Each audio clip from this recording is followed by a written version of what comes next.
सच के साथ। नमस्कार, सिटी वाराणसी लाइव में आप सभी का स्वागत है। मैं हूं ममता चौरसिया। आइए नजर डालते हैं आज की हेडलाइंस पर।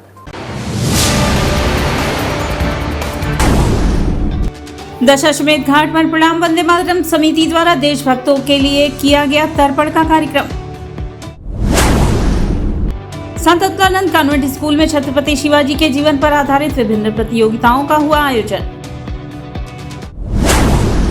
नगर निगम ने सीएनजी इंजन न लगवाने वाले नाविकों को भेजा नोटिस। विरोध में नाविकों ने की बैठक। नगर निगम पर गुंडागर्दी किए जाने का लगाया आरोप। और मेरी माटी मेरा देश अभियान के तहत कलशों की अक्षत का बड़े कलश में एकत्रितकरण हुआ कार्यक्रम। बड़े कलश को लखनऊ के लिए किया गया रवाना। और अब खबरें विस्तार से। मेरी माटी मेरा देश अभियान के तहत विभिन्न कलशों से अक्षत एकत्र कर एक बड़े कलश में डालकर लखनऊ भेजा गया। यह कार्यक्रम देश के वीर जवान सपूतों के सम्मान में आयोजित हुआ। मेरी माटी मेरा देश अभियान के तहत कलशों के अक्षत का एकत्रीकरण कर बड़े कलश में रखकर लखनऊ भेजा गया। नगर निगम स्थित शहीद उद्यान में आज एक बृहद कार्यक्रम भाजपा महानगर की ओर से रखा गया, जिसमें बड़ी संख्या में भाजपा कार्यकर्ता सहित अन्य लोग मौजूद रहे और इस कार्यक्रम में अपनी भागीदारी व कार्यक्रम की शुरुआत शहीद उद्यान में लगे शहीद स्मारक प्रतिमा के समक्ष पहुंचकर महानगर अध्यक्ष विद्यासागर राय एवं महापौर अशोक कुमार तिवारी सहित अन्य भारतीय जनता पार्टी नेताओं ने पुष्पांजलि कर विधिवत कार्यक्रम का शुरुआत किया। कार्यक्रम में उपस्थित सभी वरिष्ठ जनों का अपर नगर आयुक्त दुष्यंत कुमार मौर्य ने पुष्प गुच्छ देकर सम्मान किया।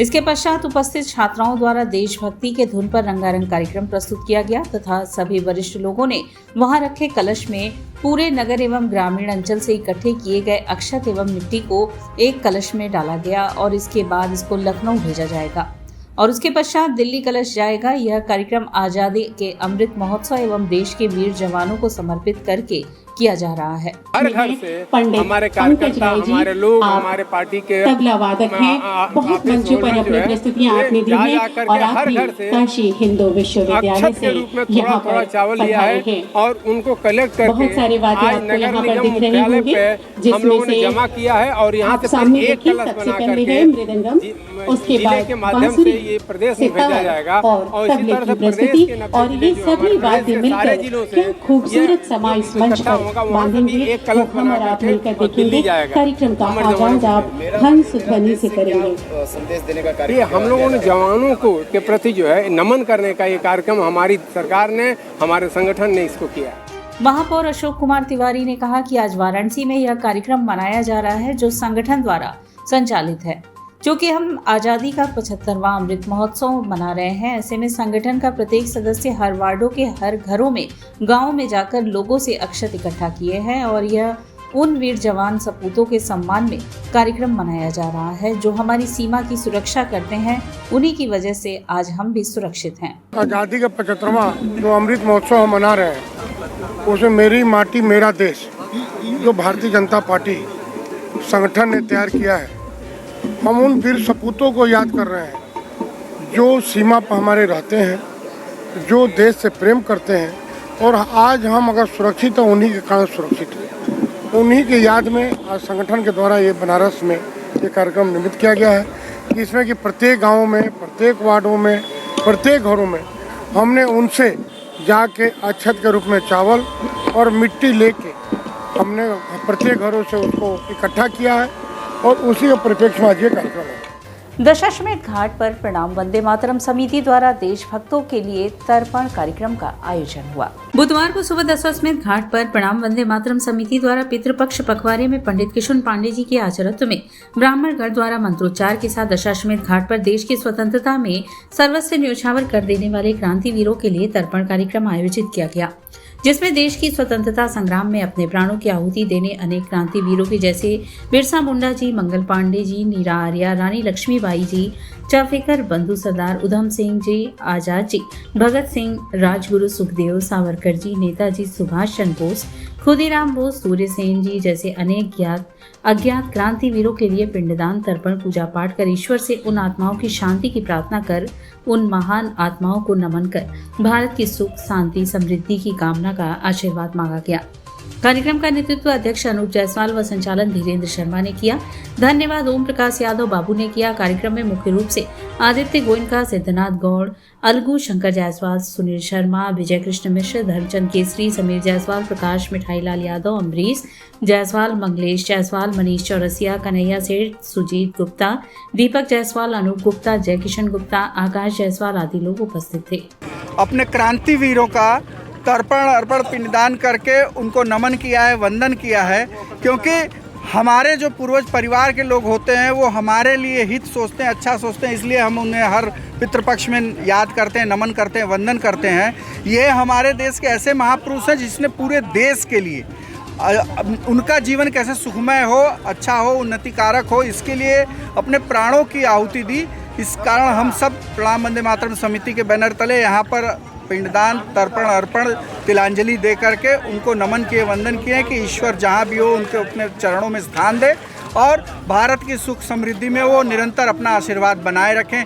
नमामि गंगे ने गंगा की तलहटी की सफाई कर यह आह्वान किया कि गंगा जीवन के साथ भी है और जीवन के बाद भी है। अतः भारतीय अर्थव्यवस्था का मेरुदंड व सनातनी अध्याय का सार माँ गंगा है, उनको सहेजना हमारा कर्तव्य है। बुधवार को दशाश्वमेध घाट पर श्रमदान कर गंगा की तलहटी से ढेरों दूषित कर रही सामग्री को निकालकर नमामि गंगे के स्वयंसेवकों ने कहा कि भारत में संस्कृति और संस्कारों का बड़ा महत्व है।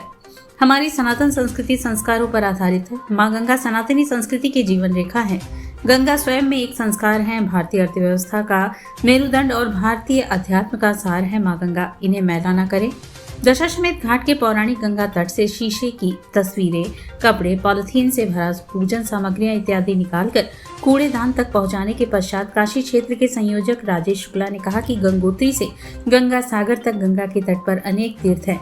50 करोड़ से अधिक लोगों की आजीविका अप्रत्यक्ष रूप से गंगा जल पर निर्भर है। 25 करोड़ लोग प्रत्यक्ष रूप से गंगा जल पर आश्रित हैं। गंगा आस्था ही नहीं, आजीविका और केवल जल का ही नहीं बल्कि जीवन का भी स्रोत है। हमारे लिए गंगा नदी की तरह नहीं बल्कि एक जागृत स्वरूप है। गंगा हजारों वर्षों से अपने बच्चों को सुख और शांति दे रही है। माँ गंगा भारत के 5 राज्यों से होकर बहती है और कई गांवों के लोग गंगा जल का उपयोग पेयजल, सिंचाई और स्नान आदि के लिए करते हैं। गंगा कृषि, पर्यटन तथा उद्योगों के विकास में महत्वपूर्ण योगदान देती है तथा अपने तट पर बसे शहरों की जलापूर्ति भी करती है। गंगा के ऊपर बने पुल, बांध और नदी परियोजनाएं भारत को बिजली, पानी और कृषि से संबंधित जरूरतों को पूरा करती हैं। गंगा भारत की आर्थिक प्रणाली का एक महत्वपूर्ण हिस्सा है। आइए माँ गंगा के आंचल को कचरे से बचाएं, गंगा का संरक्षण करें। श्रमदान में प्रमुख रूप से नमामि गंगे काशी क्षेत्र के संयोजक राजेश शुक्ला, महानगर सह संयोजक बीना गुप्ता आदि शामिल रहे। संत अतुलानंद कॉन्वेंट स्कूल में छत्रपति शिवाजी के जीवन पर आधारित विभिन्न प्रतियोगिताओं का आयोजन हुआ। छत्रपति शिवाजी महाराज के जीवन पर आधारित महानाट्य जाड़ता राजा के मंचन के संदर्भ में 2 दिवसीय कार्यक्रम सेवा भारती समिति काशी प्रांत द्वारा संत अतुलानंद कॉन्वेंट स्कूल कोइराजपुर हरौआ वाराणसी में छत्रपति शिवाजी कार्यक्रम के अंतर्गत विभिन्न प्रतियोगिताएं आयोजित हुई, जिसमें निबंध, चित्रकला, प्रश्नोत्तरी एवं काव्य पाठ प्रतियोगिताएं सम्मिलित थी। आजादी के अमृतकाल में इस कार्यक्रम का उद्देश्य भारत के अमर बलिदानियों एवं वीर सपूतों की शौर्य गाथा से विद्यार्थियों के भीतर राष्ट्र चेतना एवं मातृभूमि के प्रति अटूट सेवा भाव जागृत करना है।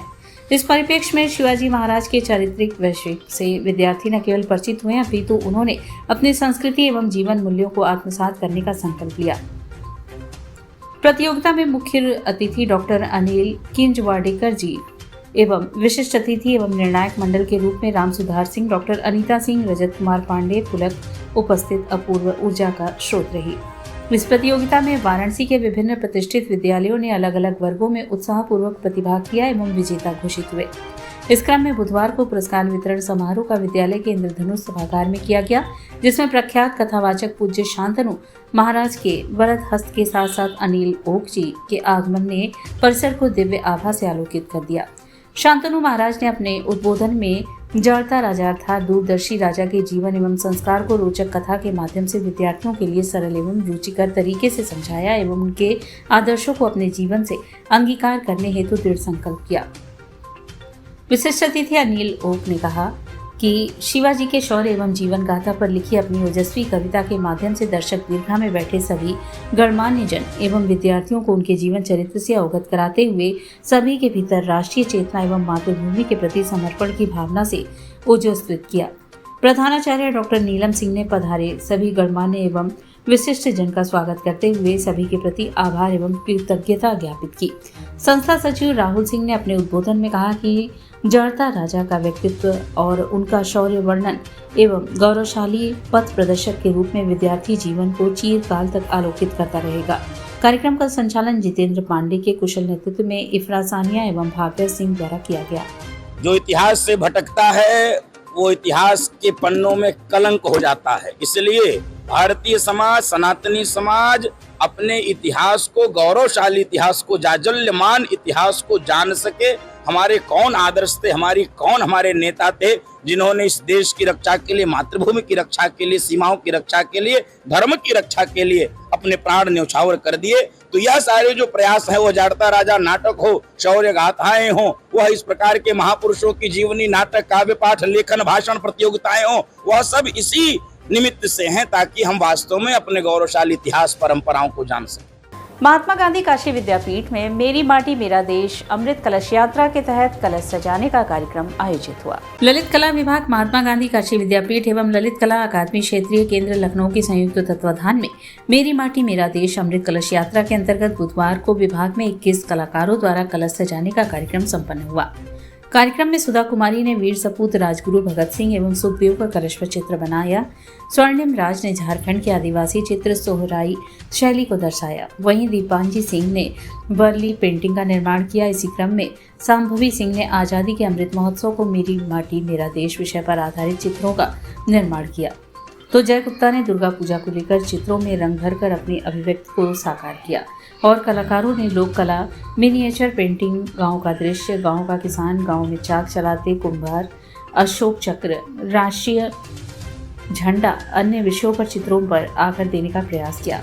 इस अवसर पर doctor Sunil Kumar Vishwakarma, doctor Ramraj, doctor Shatrughan Prasad, Lalit Kala Akademi से डॉक्टर त्रिभुवन कुमार, शालिनी कश्यप, परवीन प्रकाश, हिमांशु, किशन गुप्ता, नेहा सिंह, दिव्यानी राय आदि लोग उपस्थित रहे। नोडल अधिकारी नियुक्त किए गए हैं यहाँ काशी क्षेत्र के, वो यहाँ से लेकर के अलग अलग बनारस के क्षेत्र में अलग अलग जगहों से मिट्टी इकट्ठा करके, और शायद एक ट्रेन चलने वाली है, वो ट्रेन सारे कलश को लेकर के दिल्ली जाएगी। तो क्या उस बच्चों को पुरस्कार भी मिलेंगे? हाँ, बच्चों को ललित कला एकेडमी की तरफ से सर्टिफिकेट मिल रहा है और उनको जो जलपान वगैरह कराया जाएगा। तो पुरस्कार के नाम पे तो केवल सर्टिफिकेट ही दिया जा रहा है। सर्टिफिकेट फाइन आर्ट के बच्चों के लिए बहुत उपयोगी भी होता है। क्या ये लोग मोदी से वगैरह करेंगे? हाँ, ज़रूर। ये अभी कार्यक्रम में निश्चित नहीं है, लेकिन मुझे जैसा लगता है कि ये सारे कलश जब जाएंगे तो उन आर्टिस्टों को वहाँ पे जरूर बुलाया जाएगा। विश्व हिंदू परिषद बजरंग दल द्वारा संपूर्णानंद संस्कृत विश्वविद्यालय में सभा का आयोजन हुआ। काशी में सनातन संस्कृति प्राचीन काल से बेहद समृद्ध रही है। भारत में मुस्लिम आक्रांताओं ने बार बार हिंदू और सनातन संस्कृति को मिटाने की पूरी कोशिश की, लेकिन वह खुद ही मिटते चले गए। हिंदुत्व भारत की आत्मा में रचा बसा है, इसे मिटाने की सोच रखने वाले आगे भी स्वयं मिट जाएंगे। विश्व हिंदू परिषद बजरंग दल द्वारा संपूर्णानंद संस्कृत विश्वविद्यालय के खेल मैदान में मंगलवार को आयोजित विशाल सभा को संबोधित करते हुए उक्त बातें विहिप के केंद्रीय संयुक्त महामंत्री डॉक्टर सुरेंद्र जैन ने कही। डॉक्टर जैन ने कहा कि अयोध्या में भगवान राम का भव्य मंदिर शान से बन रहा है। अब तो ऐसा लग रहा है कि काशी में भी नंदी का इंतजार खत्म होने वाला है, क्योंकि बाबा विश्वनाथ जी अपनी धरती को कभी छोड़ने वाले नहीं हैं।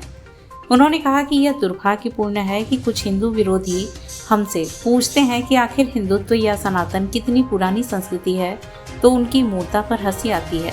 दरअसल उन्हें जर्मनी के उस वैज्ञानिक से सीख लेनी चाहिए जिसने अपनी पुस्तक में लिखा है, सनातन संस्कृति इतिहास लिखे जाने के बहुत पहले से ही विद्यमान है।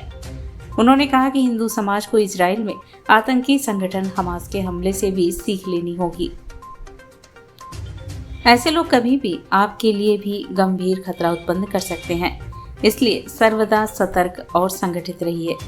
इस अवसर पर अखिल भारतीय संत समिति के महामंत्री और फायर ब्रांड वक्ता स्वामी जितेंद्रानंद सरस्वती ने कहा कि कुछ लोग इजराइल में क्रूर हमला करने वाले आतंकी संगठन हमास का भारत में समर्थन कर रहे हैं। ऐसे लोग तो भारत में हितैषी कदापि नहीं हो सकते। इस अवसर पर मौजूद शंकराचार्य स्वामी वासुदेवानंद सरस्वती ने आगत अतिथियों और यात्रा में शामिल लोगों को आशीर्वचन दिया। समारोह का संचालन क्षेत्रीय सत्संग प्रमुख दिवाकर नाथ त्रिपाठी ने किया। इस दौरान काशी विश्वनाथ मंदिर ट्रस्ट के अध्यक्ष प्रोफेसर नागेंद्र पांडे, मेयर अशोक तिवारी, क्षेत्रीय सेवा प्रमुख राधेश्याम त्रिवेदी, पूर्व पुलिस महानिरीक्षक एवं प्रांत अध्यक्ष कविंद्र प्रताप सिंह, पूर्व एमएलसी ब्रिजेश सिंह, विधायक सुशील सिंह, काशी प्रांत के संगठन मंत्री नितिन जी, प्रांत मंत्री कृष्ण गोपाल जी, काशी प्रांत के सह विशेष संपर्क प्रमुख सत्य प्रकाश सिंह, प्रांत संयोजक सत्य प्रताप सिंह, प्रांत प्रचार प्रमुख अश्वनी मिश्रा, सह प्रचार प्रमुख डॉक्टर लोकनाथ पांडे, काशी महानगर अध्यक्ष कन्हैया सिंह, जिलाध्यक्ष राजेश पांडे आदि मौजूद रहे। नगर निगम ने सीएनजी इंजन न लगवाने वाले नाविकों को नोटिस जारी कर दी है। वह सप्ताह भर का समय देते हुए लाइसेंस रद्द करने की बात कही है। इसी विरोध में नाविकों ने एक बैठक की व नगर निगम पे गुंडागर्दी का आरोप लगाया। गंगा में डीजल से चलने वाली नावों को सीएनजी में कन्वर्ट किया जा रहा है। करीब 834 नावों में लगभग 750 से अधिक नावों को सीएनजी में कन्वर्ट कर दिया गया है। वहीं अभी भी बड़ी संख्या में नावों सीएनजी इंजन नहीं लगाया गया है। ऐसे में सीएनजी इंजन न लगाने वालों को वाराणसी नगर निगम ने सख्त हिदायत देते हुए नोटिस जारी की है। नगर निगम ने सीएनजी इंजन न लगवाने वाले नाविकों के सप्ताह में सीएनजी इंजन न लगवाने पर लाइसेंस रद्द करने की बात कही, जिसे लेकर नाविकों में आक्रोश व्याप्त है। बुधवार को वाराणसी दशाश्वमेध घाट पर नाविकों ने मां गंगा निषाद राज सेवा समिति के आह्वान पर महाबैठक की। इस दौरान नाविकों ने नगर निगम के अधिकारियों पर गुंडागर्दी किए जाने का आरोप लगाते हुए नोटिस के खिलाफ जाने की बात कही। बैठक में नाविकों ने सर्वसम्मति से कहा कि यदि नगर निगम का नाविकों के प्रति रवैया गुंडागर्दी की तरह रहा तो नाविक भी नगर निगम के खिलाफ आर पार की लड़ाई के लिए तैयार हैं। इसके साथ ही नाविकों ने चेतावनी दी है कि यदि जरूरत पड़ी तो शासन प्रशासन को भी नाविक समाज जवाब देने के लिए तैयार है। फरमान जारी हो गया तो इसी कारण तो आज जो बैठक हुई हमारा नगर निगम के अधिकारियों लोगों से, वो जो आज की बैठक थी तो उनका नगर निगम के अधिकारियों का कहना ये था कि मतलब जो हम लोग सीएनजी बोट लगाए हैं तो जो हमारी जो इंजन लगी हुई है उसके बदले में आप अपने डीजल इंजन हमें प्रोवाइड करिए। अच्छा अगर बात करें तो कितने दोनों इंजनों में क्या खर्चा कितना आता है या फिर आप लोगों को सहूलियत मिलता है? देखिए खर्चे की बात देखा जाए तो जो अपनी ये डीजल इंजन है इसको एक जुगाड़ बोलते हैं, देसी जुगाड़। वो बहुत टाइम से चलते आ रहा है, मतलब आज भी है, ऐसा नहीं कि नहीं चल रहा है, आज भी है। जियोलेट्स जो सीएनजी है उससे लाख गुने अच्छा और पावरफुल के मामले में अपनी डीजल इंजन वो बहुत सक्सेस है। और यहाँ वक्त चला है एक छोटे से ब्रेक का, मिलते हैं ब्रेक के बाद। वाराणसी लाइव सच के साथ 24 घंटा में वो लड़का अगर हमरा ना मिलल तो सारा शहर के आग लगा दे।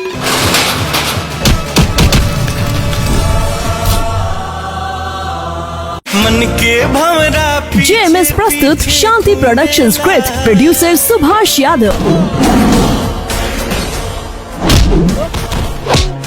अगर कोनो भी सूरत में जनता के वोट देवे से रोकल गई तो हम बोलब ना, सीधा ठोकब। डिजिटल पार्टनर फटाफट डिजिटल, एचएस पवन द्वारा निर्देशित प्रजातंत्र। आज वर्दी बोल रहा बा। रितेश पांडे, काजल राघवानी अभिनीत एक संपूर्ण पारिवारिक फिल्म जल्द ही आपके नजदीकी सिनेमाघरों में। प्रजातंत्र, producer Subhash Yadav, digital partner फटाफट डिजिटल, एचएस पवन द्वारा निर्देशित और रितेश पांडे, आराधना मिश्रा और कल्पना जी के सुरीले गानों से सजी एक संपूर्ण पारिवारिक फिल्म वाराणसी लाइव सच के साथ। और ब्रेक के बाद पुनः आपका स्वागत है। भक्ति, मुक्ति और भुक्ति के लिए होते हैं भगवत अवतार। ये उद्बोधन स्वामी अविमुक्तेश्वरानंद ने कोरोना काल में काल कवलित असंख्य जीवात्माओं के लिए काशी के श्री विद्या मठ में आयोजित मुक्ति कथा के अवसर पर कही। भगवान के अवतार के अनेक प्रयोजन बताए जाते हैं। भगवत गीता कहती है, धर्म की ग्लानि होने पर धर्म की पुनः स्थापना के लिए भगवत अवतार होते हैं। तो वहीं अनेक पुराणों से यह पता चलता है कि प्राणियों पर कृपा करने के लिए अवतरण होता है। कुछ लोग कहते हैं कि भगवत अवतार इसी एक कारण से हुआ, ऐसा स्पष्ट रूप से नहीं कहा जा सकता, परंतु यदि समय के दृष्टिकोण से देखें तो श्रीमद् भागवत कहती है कि भक्ति, भुक्ति और मुक्ति के लिए भगवत अवतार समय समय पर होते रहते हैं। उक्त उद्धार ज्योतिषा पीठाधीश्वर जगत गुरु शंकराचार्य स्वामी अविमुक्तेश्वरानंद सरस्वती ने कोरोना काल में काल कवलित असंख्य जीवात्माओं के लिए काशी के श्री विद्या मठ में आयोजित मुक्ति कथा के अवसर पर कही। उन्होंने कहा कि भगवान ने अवतार धारण करके अपने भक्तों की भक्ति को परिपूर्ण किया, भुक्ति अर्थात ऐश्वर्य प्रदान किया और अनेक मनुष्यों, असुरों आदि को मुक्ति प्रदान की। जन्म लेते ही पूतना को मुक्त किया। इसके बाद धनुकासुर, प्रलंबासुर, सकटसुर, तृणाव्रत आदि अनेक को सद्गति प्रदान की। कारागार के बंधन से अपने माता पिता को और 16,100 रानियों को मुक्त किया। गोपियों के हृदय से अनन्य भक्ति प्रदान करके उनको भी मुक्त किया। जो जिस भाव से भगवान का भजन करता है उसी भाव को स्वीकार करके भगवान उन सबको मुक्त कर देते हैं। आगे कहा कि भगवान श्री कृष्ण का जन्म वासुदेव के यहाँ हुआ और नंद जी के घर में आनंद मनाया गया। वासुदेव जी के घर भगवान आए, फिर भी उन्होंने सांसारिक भय के कारण भगवान को अपने से दूर कर दिया और नंद जी के घर माया ने जन्म लिया था, तो माया उनसे दूर हुई तो भगवान उनके पास आ गए। अपने मन से नहीं आती, किसी की धड़धड़ाते हुए घुस गई बिना दरवाजा खटखटाए, बल्कि जब कोई इच्छा करता था तो उनको बुला लेता था कि आ जाओ, हमको चलना है। और आप देखिए भगवान श्री राम के सामने क्या हुआ। काल ने कहा महाराज एकांत में वार्ता करनी है आपसे। भगवान ने लक्ष्मण से कहा कि दरवाजे पे बैठ जाओ, ऐसे हम बात करेंगे, कोई आना नहीं चाहिए। तो काल उनसे बात कर रहा था कि महाराज हमारी मजबूरी है, आपसे हमको कहना पड़ेगा, लोगों के सामने हम कह नहीं पा रहे, आपको भी धराधाम लोग की मर्यादा है, यही तो कह रहा था, लेकिन प्रार्थना कर रहा था, ये नहीं कि आया और लेके चला गया खींच खाए। ये राम की धमक थी। चिंतामणि महोत्सव के अंतिम दिन असंख्य दीपों से सीएम एग्लो बंगाली इंटर कॉलेज जगमगा उठा। संस्थापक संत चिंतामणि की जयंती पर मंगलवार की शाम सीएम एग्लो बंगाली इंटर कॉलेज असंख्य दीपों से जगमगा उठा। 3 दिवसीय चिंतामणि महोत्सव के अंतिम संध्या पर परंपरागत रूप से दीपदान किया गया। कॉलेज के 125वें स्थापना वर्ष में विद्यार्थियों ने दीपों से विशेष सजावट की। चिंतामणि महोत्सव के अंतिम दिन सभी कक्षाओं के विद्यार्थियों ने कॉलेज के कोने कोने में दीप जलाए। प्रधानाचार्य डॉक्टर विश्वनाथ दुबे ने बताया कि सभी कक्षाओं के विद्यार्थियों को अलग अलग स्थानों की जिम्मेदारियां दी गई थी। शाम 6 बजे अंधेरा होते ही कॉलेज की घंटी बजाई गई और छात्र दीप सजाने में जुट गए। शिक्षकों, कर्मचारियों और स्थानीय लोगों ने भी सहभागिता की। प्रधानाचार्य ने कहा कि इस आयोजन का उद्देश्य केवल दीपक जलाना नहीं, बल्कि यह संकेत देना है कि हम सब अंधकार रूपी अज्ञानता का समापन ज्ञान के प्रकाश से दूर करने के लिए संकल्पित हैं। संचालन राम अवध यादव ने किया। 5 दिनों के अंदर एंग्लो बंगाली कॉलेज में अनुशासन के नाम पर केवल यह होता है, बच्चे स्वयं अनुशासित होते हैं और बच्चे स्वयं के प्रचेष्टा से सारा काम करते हैं। हम केवल उनका नेतृत्व करते हैं या उन्हें सुझाव के रूप में रखते हैं। सारे निर्णय बच्चों के होते हैं। 5 दिन तक चूँकि उनका सौभाग्य दिवस होता है, इसलिए हम उनके सौभाग्य के आड़े नहीं आते हैं। संत श्री को दीपांजलि के साथ श्रद्धांजलि अर्पित करते हैं और आप देख रहे हैं हमने उसकी श्रद्धांजलि अर्पित कर दी। यह कार्यक्रम आज समापन पाने जा रहा है। शारदीय नवरात्र की तिथि जैसे जैसे नजदीक आ रही है, मूर्तिकार माता की प्रतिमाओं को फाइनल टच देने में जुट चुके हैं। शारदीय नवरात्र पर दुर्गा पूजा की तैयारियां जोर शोर से चल रही हैं। इसके लिए विशाल पूजा पंडाल जहां मूर्त रूप लेने लगा है, तो मां दुर्गा की मूर्तियों को तैयार करने वाले मूर्तिकारों ने अब अंतिम रूप देने के लिए युद्ध स्तर पर चुने हैं। मां दुर्गा को वाराणसी के बंगाली टोला में कारीगर बड़े सलीके से गढ़ रहे हैं। काशी की सार्वजनिक दुर्गा पूजा के 100 साल के इतिहास में इस बार पहला ऐसा अवसर होगा जब मां दुर्गा की प्रतिमा में भगवान श्री कृष्ण के भी दर्शन होंगे। त्रिभंगी मुद्रा वाली इस प्रतिमा का निर्माण तीसरी पीढ़ी की प्रतिमा शिल्पी उदय प्रताप पाल ने किया है। कोलकाता के प्रख्यात शिल्पकार सनातन डेंडा की कृति से प्रेरित यह प्रतिमा कथुआपुरा के बाबा रीढ़ीवीर क्लब के पूजा पंडाल में प्रतिष्ठित होगी। ज्यादातर मूर्ति बनाने के लिए समितियों ने मूर्तिकार बंगाल से ही बुलाए हैं। काशी की प्रसिद्ध दुर्गा पूजा में से एक मक्षोदरी की मां दुर्गा भी लोगों के बीच काफी लोकप्रिय है। हर बार की तरह इस बार भी यहाँ पर दुर्गा पूजा के लिए खास तैयारी चल रही है। मक्षोदरा नाथ दुर्गा उत्सव समिति द्वारा आयोजित दुर्गा पूजा में इस बार 11 फीट ऊंची मां दुर्गा की प्रतिमा स्थापित की जाएगी। मूर्ति बनाने के लिए मूर्तिकार पश्चिम बंगाल से आए हैं और मूर्ति को अंतिम रूप देने में जुटे हैं। शारदीय नवरात्र में वाराणसी के शहर देहात के इलाकों को मिलाकर कुल 500 से अधिक दुर्गा पंडाल तैयार हो रहा है। मूर्तियां तैयार करने में जुटे मूर्तिकारों ने पहली बार प्लास्टर ऑफ पेरिस और रासायनिक रंगों का इस्तेमाल नहीं करने का निर्णय लिया है। मिट्टी और पुआल से प्रतिमाएं गढ़ने के बाद उन्हें प्राकृतिक रंगों से ही रंगा जा रहा है। शहर के 5 से अधिक मूर्ति कला केंद्रों में इन दिनों कोलकाता के 200 से अधिक कारीगर प्रतिमाओं को अंतिम रूप देने में जुटे हैं।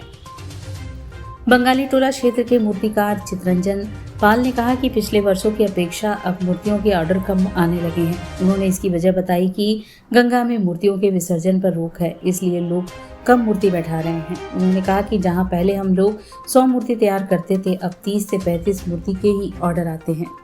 मूर्ति का भी इस समय कम हो गया, बहुत जब से गंगा जी भसान बंद हो गया तो मूर्ति बहुत कम हो गया है। नहीं तो हमारे पहले बहुत 100 मूर्ति बनता था, अभी इस समय 25-30 मूर्ति बनाया। अच्छा, कितना कम हो गया पहले बताइए। हम लोग को तो ऐसा आ ही रहे सब। अच्छा, हाइट इस बार बढ़ाई गई है कुछ, वैसे कोविड का तो नहीं, उसके लिए तो कुछ ये है ही नहीं है इस समय। कोविड के लिए उस समय हुआ था हाइट छोटा वोटा के लिए। सबसे बड़ा हाइट का कितना? अभी देखिए हमारे पास जो आपका सामने है 7 फुट 8 फीट के है 7। अच्छा, कितने कारीगर लगे हैं? कारीगर हम लोग घरे का सब आदमी है जो काम कर। कारीगर लगा तो हम लोग तो और देवला हो जाएगा। कितने लोग लगे? हम लोग को जो परिवार रहते सब परिवार में रहते सब काम करते सब। तो इस बार मूर्तियों पे जो वस्त्र पहनाया जा रहा है उनका दाम घटा बढ़ा या? सब चीज का महंगाई हो गया, माने बहुत महंगाई होगा। जो हिसाब से महंगाई हो गया उस हिसाब से मूर्ति का दाम नहीं बढ़ रहा है। कपड़ा से लेके मन हम लोग को देखिए इसमें 30-35 आइटम लगता है, माने छोटा मोटा लेके हर चीज का महंगाई हो गया। इन दिनों वाराणसी शहर एक रहस्यमयी बीमारी से घिरा हुआ है, जिससे बचाव के लिए नगर निगम ने कमर कस ली है। वर्तमान समय में वाराणसी नगर रहस्यमय बीमारी की मकड़जाल में पूरी तरह उलझ गया है। इससे लड़ने के लिए नगर निगम ने अब तक अपनी कमर कस ली है। बुधवार को सायंकाल नगर निगम प्रांगण में आयोजित एक कार्यक्रम में नगर को स्वस्थ रखने के लिए वाराणसी के महापौर अशोक कुमार तिवारी एवं नगर आयुक्त शिपू गिरी के द्वारा फॉगिंग एवं सैनिटाइजेशन मशीन को वाराणसी के प्रत्येक वार्डों में भेजने का कार्य किया गया। इस अवसर पर नगर निगम के कर्मचारियों द्वारा नगर आयुक्त, महापौर एवं महानगर अध्यक्ष विद्यासागर राय को बुके एवं स्मृति चिन्ह देकर उनका अभिनंदन किया गया। इसके पश्चात मेयर ने कहा कि नगर को स्वस्थ रखने का प्राथमिकता नगर निगम का है, जिसके फलस्वरूप हम लोगों ने 24 घंटे के अंदर तय किया कि नगर को स्वस्थ रखने के लिए वॉकिंग एवं सैनिटाइजेशन का बहुत ज़रूरत है। इसके तहत इन मशीनों की खरीदारी की गई और नगर के प्रत्येक वार्ड को आज समर्पित करने से पूर्व मशीनों का अपने सामने नगर आयुक्त एवं महापौर ने चलवाकर चेक भी किया। और इस कार्यक्रम का संचालन स्वास्थ्य नगर अधिकारी NP सिंह ने किया।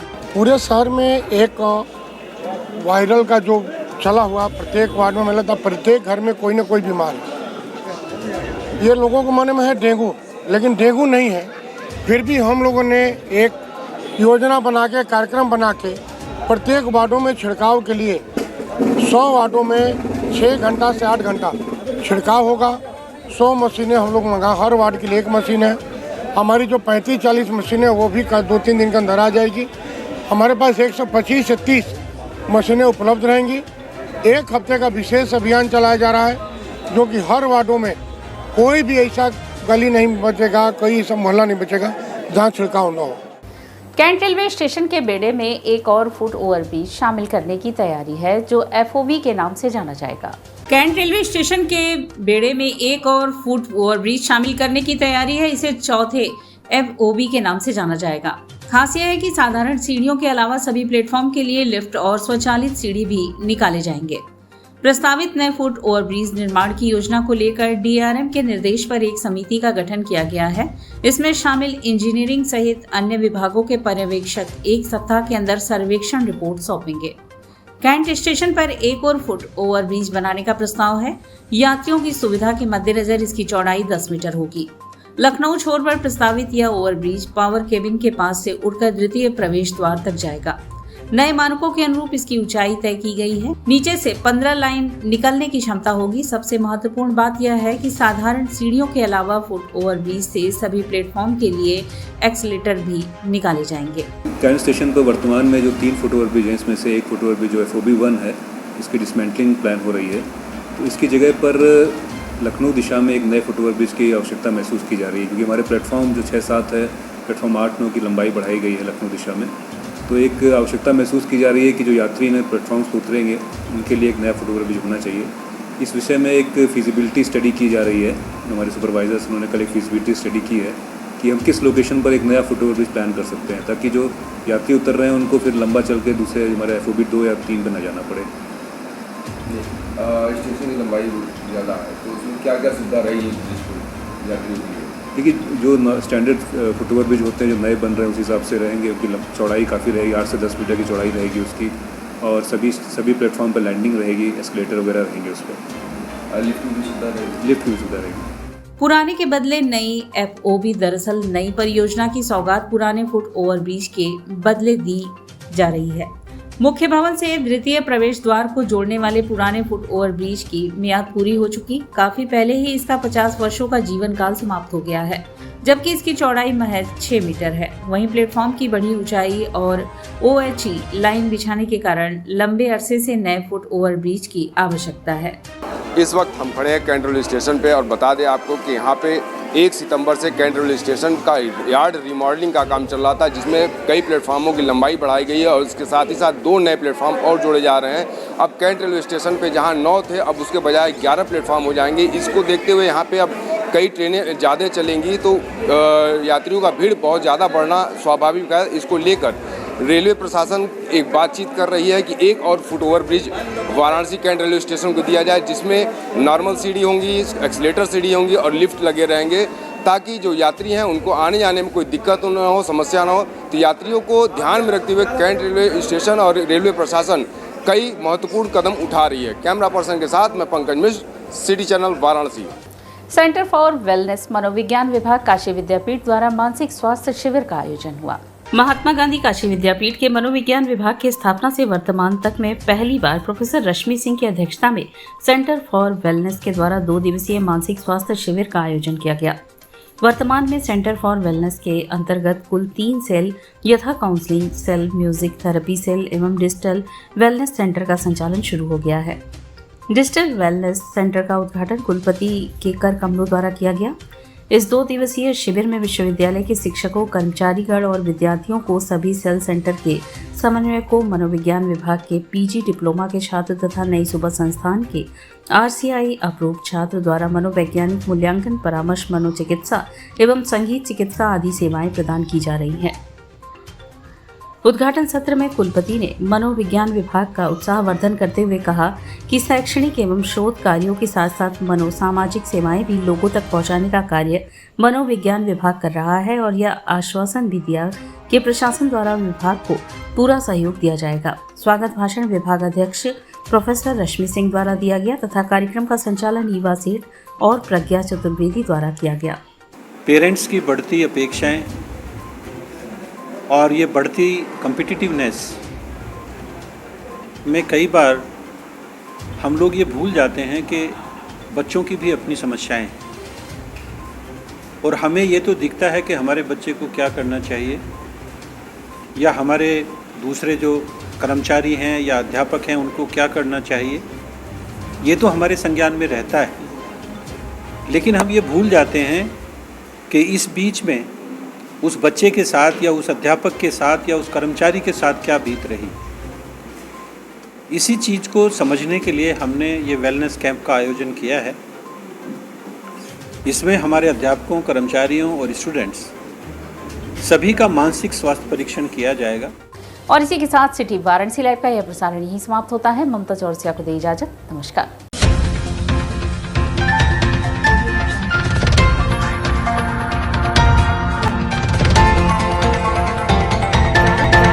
लाइव सच के साथ।